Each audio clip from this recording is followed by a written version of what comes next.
Hi everyone, welcome to your channel I learn. तो क्या आप इंडिया के एक बहुत ही अच्छे हिल स्टेशन के बारे में जानना चाहते हैं? वहाँ पे किस तरह के प्लांट्स हैं या किस तरह की ब्यूटीफुल बर्ड्स हैं उसके बारे में जानना चाहते हैं? अगर हाँ तो स्टे ट्यून। तो आज हम हनी ड्यू के चैप्टर 8 का पार्ट 1 का वीडियो करने वाले हैं। बिफोर वी स्टार्ट, अगर आपने हमारे चैनल को सब्सक्राइब नहीं किया है तो please subscribe and support us and also press the bell icon. A short monsoon diary. So monsoon यानी बारिश का मौसम। अ शॉर्ट मॉनसून डायरी मतलब एक डायरी का छोटा सा एक एक्सट्रैक्ट है ये, which is about the monsoon season. So ये इंडिया के एक बहुत ही अच्छे हिल स्टेशन में मॉनसून में क्या एनवायरनमेंट रहता है ये डायरी में नोटेड है, एंड यही आपका चैप्टर है जो कि 2 पार्ट में स्प्लिट है। तो चलिए बिफोर यू रीड सेक्शन पढ़ते हैं, थोड़ा और जानते हैं इसके बारे में। Do you know that what a diary is? It is a record of personal experiences written day after day over a long period of time. You can also use a diary to note down things you plan to do immediately or in future. So, क्या आपको पता है कि diary क्या होती है? So, I'm sure आप लोगों ने डायरी राइटिंग कभी ना कभी ट्राई की होगी एंड बहुत लोग इसको कर भी रहे होंगे। सो डायरी क्या है? ये एक रिकॉर्ड है हमारे पर्सनल एक्सपीरियंसेस का, जो कि हम दिन ब दिन लिखते जाते हैं बहुत लंबे समय तक। सो आज मेरे साथ क्या हुआ, कल मेरे साथ क्या हुआ, परसों मेरे साथ क्या हुआ। बहुत लोग हफ्ते दर हफ्ते भी लिखते हैं क्योंकि दिन ब दिन उनके पास इतना टाइम नहीं होता, तो वो एटलीस्ट पूरे हफ्ते में उनके साथ क्या हुआ उसके बारे में लिख सकते हैं। एंड डायरी का इस्तेमाल आप सिर्फ अपने एक्सपीरियंसेस, जो भी आपके साथ जो भी अनुभव हो रहे हैं वो सिर्फ नहीं लिखते हैं आप।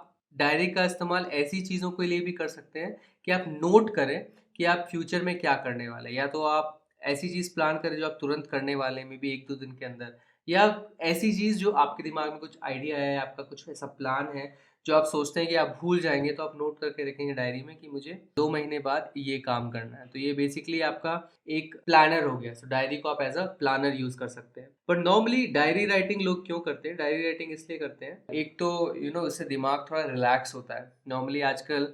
सो आप डायरी क्यों लिखते हैं? अभी तो आप छोटे हैं, क्लास 8 में हैं, बट जैसे जैसे आप बड़े होंगे तो आपको रियलाइज होगा कि आप खुद को समय बहुत कम दे रहे हैं। एंड नॉर्मली ऐसा होता है, मेरे साथ ऐसा बहुत बार होता है कि मुझे आज कुछ याद है, आज के एक्सपीरियंसेस याद हैं, एंड फिर 1 महीने बाद मैं वो भूल जाता हूँ कि क्या एक्सपीरियंसेस हुए हैं। मोटे तौर पे हमें याद रहता है कि हाँ हमने बर्थडे पार्टी की, हमने इस फ्रेंड के साथ ये खेला, उस फ्रेंड के साथ हमारा झगड़ा हो गया, एक्सेट्रा एक्सेट्रा, वो सब हमें मोटे तौर पे याद रहता है। वो जो छोटी छोटी बातें हैं कि हमने जब झगड़ा किया तो फिर हमने क्या बोला एक दूसरे को, या फिर जब हम मनाने गए तो हमने क्या बोला उसको, उसने मेरे साथ ऐसा क्यों किया, हमने बर्थडे में कौन से फ्लेवर का केक खाया। सो ये जो छोटी छोटी डिटेल्स है ना, वो हम over the period of time भूलते जाते हैं। तो नॉर्मली डायरी राइटिंग इसलिए करने के लिए बोला जाता है क्योंकि आप अपने आप को एक समय देते हैं, आप अपने एक्सपीरियंसेस रिकॉर्ड करते हैं, एंड जैसे आप फोटोग्राफ्स को देखते हो 1 साल के बाद, अंदर आपके दिमाग में एक थॉट्स आने लगते हैं कि अरे मेरी लाइफ में तो ये भी हुआ था यार। आप खुश होते हो, नॉर्मली आप खुश होते हो। तो डायरी राइटिंग आप इसलिए भी करते हो ताकि आपके जीवन में जो भी हो रहा है आप उसको लिखें। एंड नॉर्मली क्या होता है कि जो लोग कभी कभी सोचते हैं कि मेरी लाइफ अच्छी नहीं चल रही है, लेकिन कभी कभी अगर आप नोटिस करोगे, डायरी लिखोगे तो, और पिछले कुछ महीनों की डायरी राइटिंग पढ़ोगे तो आपको लगेगा अरे मेरी लाइफ तो काफ़ी अच्छी चल रही है, मुझे क्यों ऐसा लग रहा है? जस्ट बिकॉज ऑफ 1-2 दिन हमें लगता है हमारी पूरी लाइफ खराब हो गई है, बट अगर आप रीड करोगे तो आपको याद है अरे मैं तो इतनी मस्तियाँ की थी, इस दिन इतनी मस्तियाँ की थी। तो आप इस तरह से भी डायरी राइटिंग कर सकते हैं कि सिर्फ पॉजिटिव एक्सपीरियंसेस आप नोट डाउन करें, ताकि ये आपका एक हैप्पी प्लेस हो। जब भी आप डायरी पढ़ें तो आपको सिर्फ अपने जीवन में जो भी अच्छा हो रहा है वो दिखे, ताकि आपके दिमाग में जब भी नेगेटिव थॉट्स आएँ तो आप उनको हटा सकें।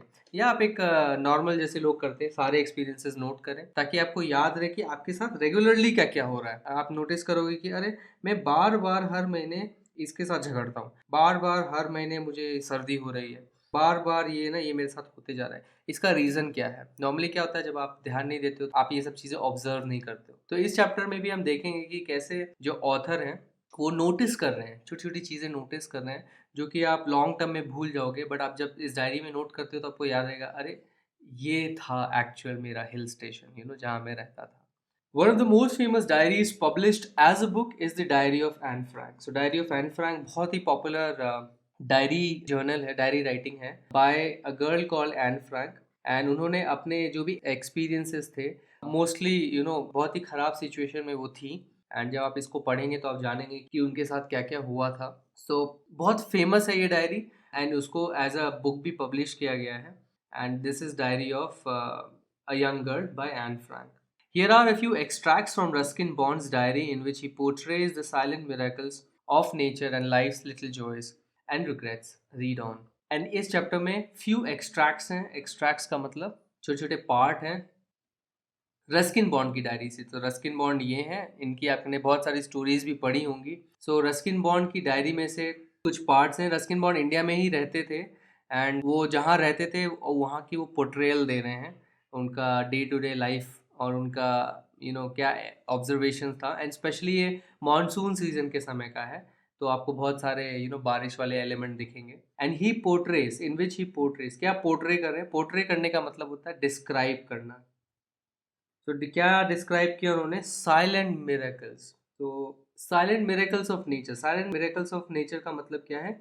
ऐसी चीज जो बहुत ज्यादा अपने आप को शो नहीं करती. नेचर में से बहुत सारे मिरेकल्स होते रहते हैं. ऐसा लगता है कि हमें जादू हो रहा है नेचर में एंड वो बहुत ही साइलेंट होते हैं. मतलब बहुत ही ज़्यादा एडवर्टीजमेंट नहीं करते खुद का, बट आपको ऑब्जर्व करना पड़ेगा. जब आप चीज़ों को ऑब्जर्व करेंगे तो आप देखोगे कि कैसे क्लाउड्स कितने अच्छे से मूव करते हैं, कैसे मिस्ट आ रही है, कैसे कोहरा छा रहा है, कैसे ट्रीज के ऊपर बर्ड्स बैठ के नेस्ट बना रही है. तो ये सब चीज़ें बहुत ही साइलेंटली होती है, यानी बहुत मैजिकल लगती है. इसलिए अकॉर्डिंग टू हिम ये सब साइलेंट मिरेकल्स हैं नेचर के. एंड स्पेशली आप जब प्लांट्स को देखोगे एंड कैसे प्लांट्स में अपने आप फ्लावर बर्ड्स आ जाते हैं, वो खिल जाते हैं, यानी बहुत शांति से होता है, कोई आवाज़ नहीं होती इन चीज़ों में.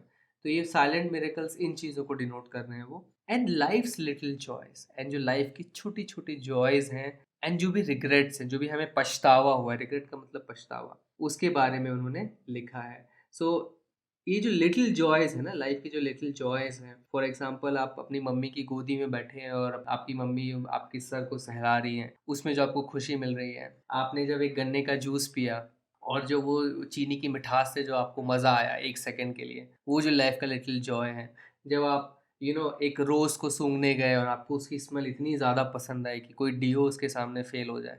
तो ये जो लाइफ की छोटी छोटी जॉयज है ना, जो 1-2 सेकंड तक भले लास्ट करती हैं, बट हो सकता है कि उसकी जो खुशी है 1-2 घंटे तक आपके साथ रहे, लेकिन आप उसको भूल जाते हैं. तो ये इन लाइफ की छोटी छोटी जॉयज के बारे में उन्होंने लिखा है. एंड जो छोटे छोटे पछतावे होते हैं, तो हम पढ़ते हैं वो किन रिग्रेट्स की बात कर रहे हैं.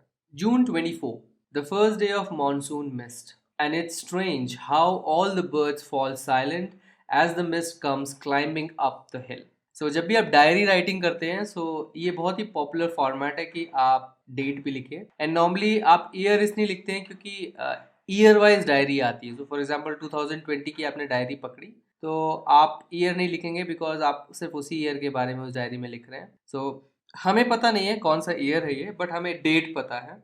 एंड डेट पता है तो हम बहुत कुछ जान सकते हैं. अगर हमें प्लेस पता है तो हम जान सकते हैं कि कौन सा मौसम होगा.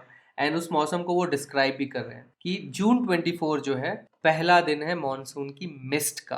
तो मॉनसून तो हो गया बारिश का समय. एंड मिस्ट का मतलब क्या होता है? मिस्ट का मतलब होता है कोहरा. सो बारिश के समय कोहरा छा रहा है, मतलब हल्की हल्की ठंड भी बढ़ गई है, कोहरा छा रहा है. इससे आपको थोड़ा सा एक हिंट मिलेगा क्योंकि बारिश के समय हर जगह कोहरा नहीं होता है. तो ये एक ठंडी जगह में है. एंड नॉर्मली ये जो सिनेरियोज होते हैं ये होता है हिल स्टेशन में, बिकॉज हिल स्टेशन ऊंची जगह होती है. एंड वहाँ पे जो एक्चुअल क्लाउड्स होते हैं ना, वो क्लाउड्स पूरा ढक देते हैं पूरे हिल स्टेशन को. तो उन क्लाउड्स की वजह से ये कोहरा छा जाता है.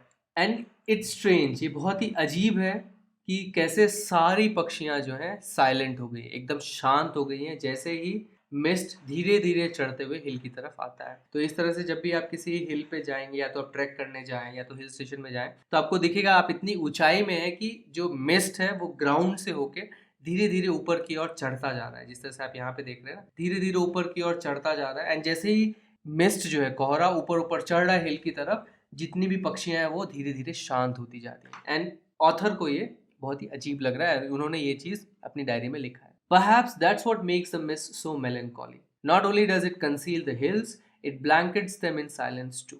So perhaps का मतलब होता है maybe, and melancholy का मतलब होता है, so melancholy का मतलब होता है feeling of sadness without obvious cause. तो ऐसी उदासी जिसका आपको cause नहीं पता है, तो इसलिए आप उसको sadness नहीं बोलते हैं, आप उसको melancholy बोलते हैं, एक स्पेशल वर्ड देते हैं. एंड कभी कभी हमारे साथ ऐसा होता है कि हम उदास है पर हमें समझ में नहीं आ रहा है कि हम उदास क्यों हैं. एंड मे बी शायद आप जैसे छोटे बच्चों को नहीं होता होगा ये, बट बड़े लोगों को ये बहुत होता है कि उनको उदासी आने लगती है एंड कभी कभी रीज़न पता नहीं होता है कि क्या चीज़ की वजह से उदासी आ रही है। आपको थोड़ा अजीब लगेगा सुनने में, बट ये सच है। तो ऑथर क्या बोल रहे हैं कि शायद इसी वजह से ये जो साइलेंस लेके आती है मिस्ट, शायद इसी वजह से अपने साथ ये मेलनकली भी लेके आती है, एक उदासी छा जाती है एंड हमें समझ में नहीं आता कि उदासी क्यों है एंड ये मेलनकली क्यों लगती है, क्योंकि ये ना ही सिर्फ हिल्स को कंसील करती है, कंसील का मतलब है हाइड करना या छुपाना, but it blankets them. Blanket मतलब चादर, तो ब्लैंकेट करना यानी, तो ब्लैंकेट नाउन का मतलब हो गया चादर, बट ब्लैंकेट करना मतलब एक वर्ब की तरह अगर आप इस वर्ड को यूज करें तो इसका मतलब हो गया कि चादर उड़ाना। सो सिंपल मतलब हो गया कवर करना। सो कवर भी करती है साइलेंस में, तो पूरी एक शांति से उसकी चादर उड़ा देती है, मतलब पूरी शांत कर देती है हिल को, एंड इसीलिए शायद मिस्ट जो है उनको मेलनकली लग रही है। Only an hour ago, the trees were ringing with bird song, and now the forest is deathly still as though it were midnight. And इसका रीज़न दे रहे हैं कि 1 घंटे पहले ही ट्रीज जो हैं बज रहे थे, रिंगिंग यानी बहुत सारी आवाज़ें आ रही थी बर्ड सॉन्ग्स की, पक्षियों के गाने की, एंड अब जो है फॉरेस्ट एकदम डेथली स्टिल हो गया है। डेथली स्टिल यानी एक शव की तरह, एक मरे हुए इंसान की तरह स्टिल हो गया, एकदम शांत हो गया है। तो this is corps like, dead body की तरह। स्टिल यानी बिल्कुल भी मूव नहीं कर रहा है, शांत हो गया है, एज इफ ये मिडनाइट है, मतलब ऐसा लगने लगा उनको सुबह में ही कि ये रात के 12 बज गए, मिडनाइट हो गई है। Through the mist Bijju is calling to his sister, I can hear him running about on the hill side but I can not see him. Mist के थ्रू, सो मिस्ट के थ्रू बिज्जू जो अपनी बहन को बुला रहा है, आवाज दे रहा है। सो यहाँ पे आवाज देने के लिए जो वर्ड यूज किया गया है वो है कॉल टू, नॉट सिर्फ कॉलिंग नहीं, यहाँ पे सिर्फ यही नहीं लिखा गया है कि Bijju is calling his sister, calling to his sister. So call to basically एक फ्रेजल वर्ब है, एंड मैंने ये नोटिस किया कि हनी ड्यू टेक्स्ट बुक में बहुत सारे फ्रेजल वर्ब्स का इस्तेमाल किया गया है, एंड मैंने हर चैप्टर में आपको ये चीज़ पॉइंट आउट की है कि आप इन फ्रेजल वर्ब्स को बहुत नोटिस करें और समझें। तो इस फ्रेजल वर्ब का क्या मतलब है? Shout for attention. तो कॉल करना यानी तो आवाज़ देना हुआ, लेकिन कॉल टू का मतलब हुआ कि चिल्लाना अटेंशन लेने के लिए। तो बेसिकली वो अपनी बहन का टेंशन लेना चाहता था कि वो है कहाँ पर, तो he is calling to his sister. And author जो है उनको सुन सकते हैं रनिंग अबाउट, इधर उधर दौड़ते हुए, on the hill side, hill के साइड में, but I can not see, but वो देख नहीं पा रहे बिकॉज इतना घना कोहरा है कि वो उसको देख नहीं पा रहे।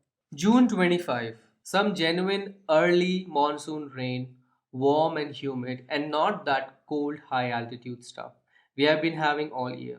So अब 25th जून को नेक्स्ट डे, जेन्युइन यानी रियल, रियल या ट्रू जिसको बोलते हैं एकदम सच्चा, अर्ली मानसून रेन, सो मानसून के पहले वाली रेन जो है, वार्म एंड ह्यूमिड, जो हल्की गर्म है और ह्यूमिड है, उमस से भरी है, एंड नॉट दैट कोल्ड, जो हाई एल्टीट्यूड, जो ऊंची ऊंची जगहों पे, हाई एल्टीट्यूड यानी ऊंचाई होती है, एल्टीट्यूड का मतलब ऊंचाई। सो बड़े काफी ऊंची जगहों पे जो भी ठंडी ठंडी बारिश होती है, वो नहीं जो हमारे पूरे साल के समय होती है, बट अभी जो है मानसून की रेन स्टार्ट हो गई, अर्ली मानसून की रेन, जो कि थोड़ी वार्म है और ह्यूमिड है। सो वहाँ पे ठंड में भी बारिश होती है। सो पूरे साल वहाँ पे बारिश होती रहती है, एंड वो नॉर्मली बहुत ही ठंडी होती है जैसे कि ऊंची जगहों में होता है, बट अभी जो है मानसून के जस्ट पहले उनको वार्म एंड ह्यूमिड रेन हो रही है वहाँ पे। The plants seem to know it too, and the first cobra lily rears its head from the ferns as I walk up to the bank and post office. And author बोल रहे हैं कि हमें ऐसा लग रहा है कि प्लांट्स को भी ये पता है, प्लांट सीम टू, ऐसा लग रहा है कि प्लांट्स को भी पता है ये कि जो है अब मॉनसून आने वाला है। एंड पहला कोबरा लिली, सो कोबरा लिली ये एक प्लांट है, ये एक फ्लावर नहीं होता है, ये बेसिकली एक पिचर प्लांट है। सो अगर आपने पिचर प्लांट देखा होगा तो वो इंसेक्टिवोरस प्लांट होता है, तो वो इंसेक्ट्स को ट्रैप करते हैं एंड वो उसको फिर डाइजेस्ट करके उससे सारे न्यूट्रिएंट्स ले लेते हैं। तो इन शॉर्ट आप बोल सकते हैं कि वो इंसेक्ट्स को खाते हैं। तो इस तरह का बेसिकली प्लांट होता है, एंड ये उसका बेसिकली पिक्चर हो गया जहाँ पे डाइजेस्टिव जूसेस होते हैं। तो पहला कोबरा लिली जो है rears its head, so rare का मतलब बहुत कुछ होता है, बट इस पर्टिकुलर डायरी में इनफैक्ट इन्होंने 2-3 बार इस वर्ड का इस्तेमाल किया है रस्किन बॉन्ड ने, एंड इस रेयर वर्ड का मतलब है राइज अप, उठ खड़ा होना बेसिकली। सो अपना सर वो उठाता है।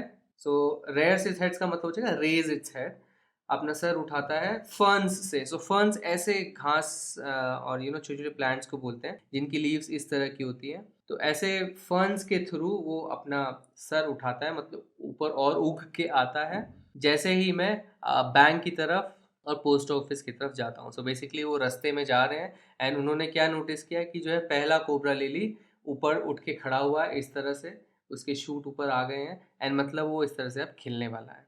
ये मैंने आपके लिए एक छोटा सा वीडियो डाला है ताकि आप देखें कि कोबरा लिली कैसे दिखते हैं नेचर में, एंड काफ़ी रेयर होते हैं pitcher plants. The cobra lily earned this name because of the two fangs that descend from the top of the pitcher. It's a very elegant name and very descriptive of how these plants look like reared cobras ready to strike. Its Latin name is Darlingtonia californica. It's not a lily at all, it's a pitcher plant. Prey are attracted to Darlingtonia pitchers because they think that the pitcher is a flower. And in fact, on the fangs of the pitcher, there's a lot of nectar. The insects eat the nectar, and as they browse around, they ultimately climb into the underside of the pitcher where they find themselves in a big chamber. They can't figure out how to get out. To add to their confusion, the top of the chamber is illuminated by fenestrations, these clear windows in the top of the pitcher. The insect runs back and forth until it makes a mistake. It drops down the descending pitcher tube. Downward pointing hairs ensure that the insect can't escape, and the insect ultimately drowns in the fluid in the bottom.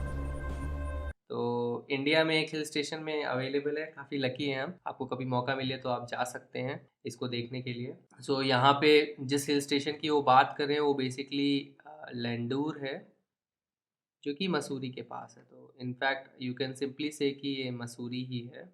सो मसूरी जब आप जाएंगे तो सिर्फ touristic places या restaurants और hotels में ना जाएं, आप ऐसे नेचर वॉक कर सकते हैं। आप प्लान कर सकते हैं कि आप मानसून के समय जाएं एंड इन चीज़ों को, ये वाइल्ड लाइफ और ये प्लांट्स को एक्सप्लोर करने जा सकते हैं। तो ये इस तरह के प्लांट्स आपको देखने को नहीं मिलेंगे, इट्स नॉट दैट नॉर्मल, बहुत ही रेयर होते हैं ये। तो आप इनको जाके वहाँ पे देख सकते हैं। The mist affords a certain privacy. So afford करना, यानी अफोर्ड का यहाँ पे मतलब है प्रोवाइड करना। तो मिस्ट क्या प्रोवाइड कर रही है? एक सर्टेन प्राइवेसी, एक तरह की प्राइवेसी। तो मतलब आपको एक प्राइवेसी दे रही है आपको, ताकि दूसरे लोग आपको देख ना पाए, क्योंकि हर चीज़ को ये कंसील कर लेती है तो सबको ही सब कुछ नहीं देख पाते। तो जैसे एक दीवार आ गई है तो आपको एक प्राइवेसी मिल रही है। A school boy asked me to describe the hill station and valley in one sentence and all I could say was a paradise that might have been. तो एक स्कूल के बच्चे ने पूछा उनको कि इस हिल स्टेशन को डिस्क्राइब करें, इसके बारे में बताएं और इस वैली की, इन घाटियों के बारे में बताएं एक सेंटेंस में। तो उन्होंने क्या बोला, ऑथर ने बोला कि a paradise that might have been. तो पैराडाइज का मतलब है स्वर्ग, स्वर्ग जो हुआ करता था। तो उनके अकॉर्डिंग कि एक पहले एक स्वर्ग था ये, जहाँ पे अब हम आके रहने लग गए। सो उनको ये जो एरिया है एकदम पैराडाइज जैसा लगता है। जून 27, the rains have heralded the arrival of some seasonal visitors, a leopard and several thousand leeches.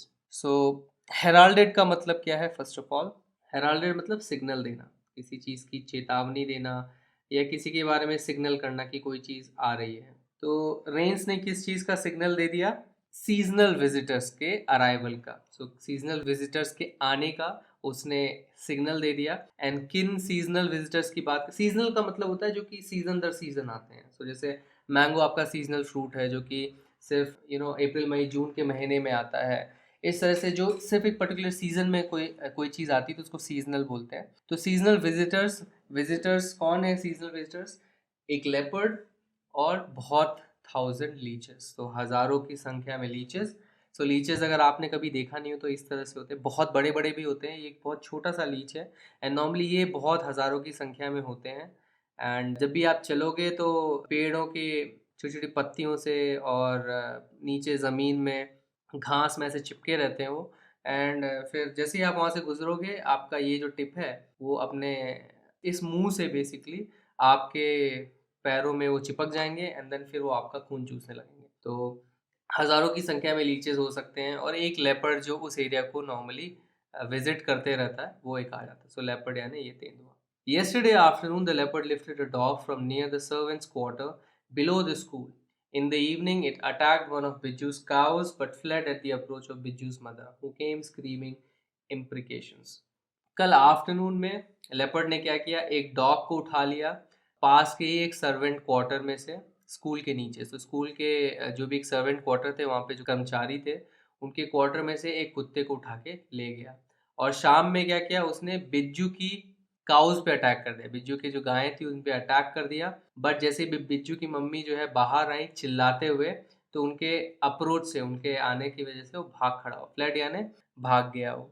And उनकी मम्मी कैसे आई, वो चिल्ला रही थी, और क्या चिल्ला रही थी, इम्प्रिकेशंस। तो इम्प्रिकेशंस का वर्ड का क्या मतलब है, स्पोकन कर्स। सो बुरा भला कहते हुए आ रही थी। सो बेसिकली जैसे आपने देखा होगा कि जब भी कोई गुस्से में होता है, अपने मुंह से कर्सेस निकालते थे, शाप निकालते रहते, बेड़ा गर्क हो तेरा, बुरा हो तेरे साथ, मुंह काला हो तेरा, उसे चिल्लाते चिल्लाते आई। एंड देन इनके आने की वजह से वो भाग खड़ा हुआ। सो इम्प्रिकेशंस का मतलब होता है स्पोकन कर्स। एंड इम्प्रिकेशंस ऐसा वर्ड है जिसका यूसेज जो है स्पेशली 1800s में तो बहुत होता था, but over the period of time अब जो है इसका यूज़ घटते जा रहा है। तो इट्स ओके अगर आपको ये वर्ड याद ना रहे, बिकॉज अब ज़्यादा कोई इसका इस्तेमाल नहीं करते हैं। As for the leeches, I shall soon get used to a little blood letting every day. And जहाँ तक लीचेस की बात है, अब मुझे यूज टू होना पड़ेगा, मुझे आदत लगानी पड़ेगी थोड़े थोड़े ब्लड लेटिंग की। सो ब्लड लेटिंग का मतलब होता है खून का निकलना, लूजिंग ब्लड एवरी डे। सो जब भी लीचेस आपके पैरों या कहीं पे लग जाएंगे, तो नॉर्मली क्या होता है, वो खून चूसने लगते हैं। एंड जब आप उनको निकालने की कोशिश करते हो, अगर आप खींच के निकालने की कोशिश करोगे, तो आपका वो स्किन फाड़ देता है एंड आपका जो है खून निकलने लगता है। या नॉर्मली लोग क्या करते हैं, या तो तंबाकू हो गया, या तो नमक हो गया, या तो फॉर एग्जांपल इवन डेटॉल वगैरह इस तरह के, या साबुन का सोल्यूशन अगर आप डाल दें, तो उसके केमिकल की वजह से वो निकल आते हैं। एंड जब वो निकलते हैं, तो आपका जहाँ पे वो खून चूसे थे, उस छेद में से आपका स्किन में से खून निकलने लगता है। तो ये बहुत ही नॉर्मल चीज़ है। इतना ज़्यादा, अगर लीच बहुत छोटा है तो इतना दर्द नहीं होता है, बट ऑब्वियसली बहुत अजीब सा लगेगा कि आपके बॉडी में एक कोई खून चूस रहा है, कोई जानवर। बट अगर आप ऐसी जगह में रहते हैं, तो आपको यूज टू होना पड़ेगा। डेली बेसिस पे कोई ना कोई लीचेस आपके ऊपर सट जाएंगे और आपका खून चूसेंगे। तो ऑथर कह रहे हैं कि अब जो है मुझे आदत लगानी पड़ेगी डेली थोड़ा थोड़ा ब्लड लूज करने की, because of leeches. Other new arrivals are the scarlet minivets. The females are yellow, flitting silently among the leaves like brilliant jewels. No matter how leafy the trees, these brightly colored birds cannot conceal themselves. Although by remaining absolutely silent, they sometimes contrive to go unnoticed. Along came a pair of drongos, unnecessarily aggressive, chasing the minivets away. तो दूसरे नए arrivals क्या थे, सो monsoon के season में नए नए जानवर भी आते थे। एंड यहाँ पे वो बर्ड्स की बातें कर रहे हैं। तो यहाँ पे वो बात कर रहे हैं स्कारलेट मिनीवेट्स की। तो स्कारलेट एक कलर होता है, रेडिश कलर, इस तरह का एक कलर, ब्राइट रेड कलर जिसको आप बोल सकते हैं। एंड स्कारलेट मिनीवेट्स, सो मिनीवेट्स ये पक्षी है। एंड यहाँ पे ऑथर एक नोट लिख रहे हैं ब्रैकेट में कि जो फीमेल्स होती हैं वो येलो होती हैं। सो मेल्स जो हैं रेड होते हैं, स्कारलेट होते हैं, एंड फीमेल्स जो हैं येलो होती हैं। एंड वो फ्लिटिंग कर रही हैं। फ्लिटिंग का मतलब क्या होता है, मूव स्विफ्टली एंड साइलेंटली। तो बहुत जल्दी जल्दी इधर उधर भागते रहना, जल्दी जल्दी मूव करना, एंड बहुत ही शांति से, बिना आवाज़ की। मतलब एक तो होता है कि जब बड़ी बड़ी पक्षियाँ उड़ती हैं तो उनके पंख के फड़फड़ाने की बहुत आवाज़ आती है। स्पेशली अगर आप कबूतर को देखोगे, तो जब भी उड़ता है तो बहुत तेज आवाज़ करता है, बट ये बहुत ही साइलेंटली और बहुत ही जल्दी जल्दी मूव करती हैं। तो जैसा कि आप इस वीडियो में देख सकते हैं कि कितना भी, no matter how leafy the trees, कितना भी लीफी हो ट्रीज, ये जो ब्राइटली कलर्ड बर्ड्स हैं अपने आप को छुपा नहीं पाते हैं, बिकॉज इनका कलर ही इतना ब्राइट है। चाहे आप येलो ले लो, चाहे आप रेड ले लो, तो इस ग्रीन कलर में वो अपने आप को छुपा नहीं पाते। कंसील करना यानी हाइड करना, उसको छुपा नहीं पाते हैं। बिल्कुल शांत रहने की वजह से कभी कभी वो कंट्राइव करते हैं कि वो अननोटिस्ड रहे। सो कंसील का मतलब हो गया हाइड करना, एंड कंट्राइव करना मतलब, कंट्राइव करना यानी योजना करना, या manage to do something because of your skill.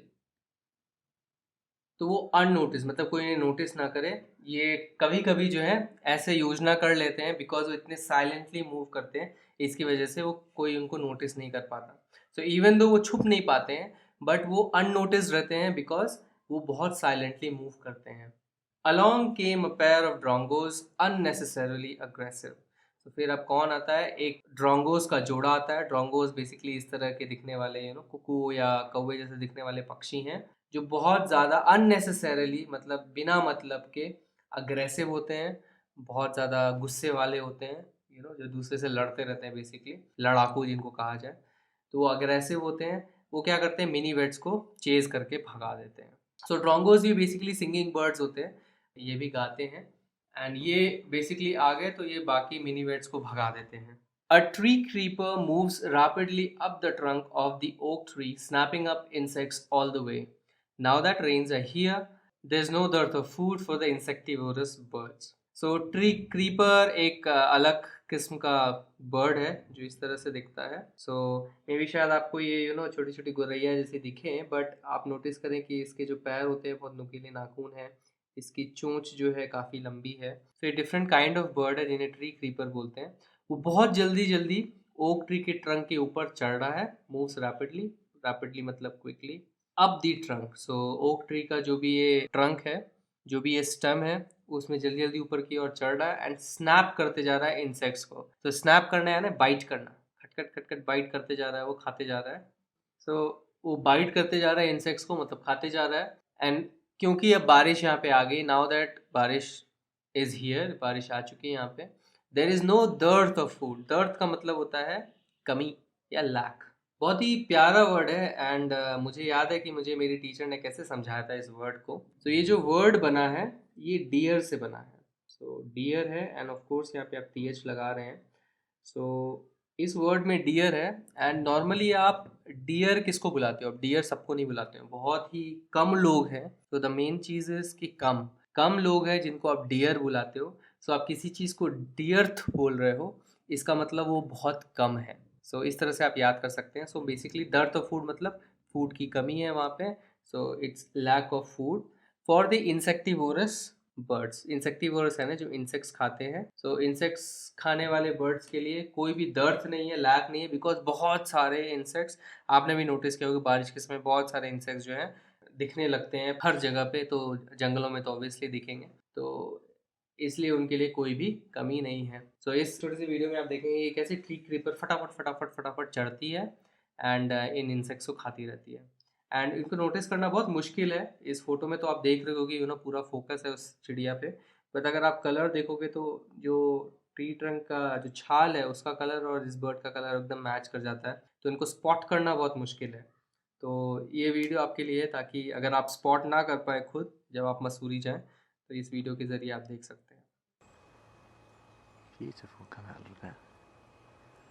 Up he goes. He's lovely.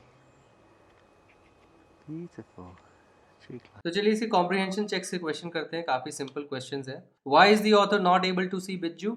Author is not able to see Bijju due to the blanket of mist on the hills. इसलिए नहीं देख पाते हैं बिकॉज मिस्ट की एक चादर है, कोहरे की एक चादर लगी हुई है हिल्स में।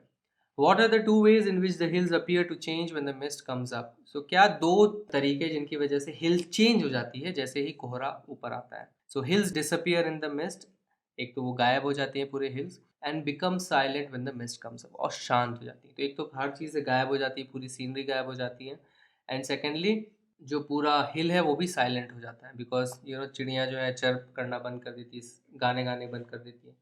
तो आप जितना चाहे इसको एलैबोरेट कर सकते हैं, बट ये दो तरीके हैं जिनकी वजह से हिल्स जो हैं चेंज होती हैं। Thanks for watching this video. अगर ये वीडियो आपको पसंद आया तो इस वीडियो को एक लाइक दीजिए, अपने कमेंट्स और फीडबैक्स कमेंट सेक्शन में लिखिए और हमारे चैनल को सब्सक्राइब कीजिए। आप हमारे चैनल को सब्सक्राइब इस गोल लोगो पे क्लिक करके सब्सक्राइब बटन दबा के कर सकते हैं। इस बेल आइकन को भी प्रेस करना ना भूलें ताकि हमारे सारे वीडियोस की नोटिफिकेशंस आप तक जल्द से जल्द पहुंचे। इस चैप्टर के अगले वीडियोस के लिए स्टे ट्यून्ड। Bye bye.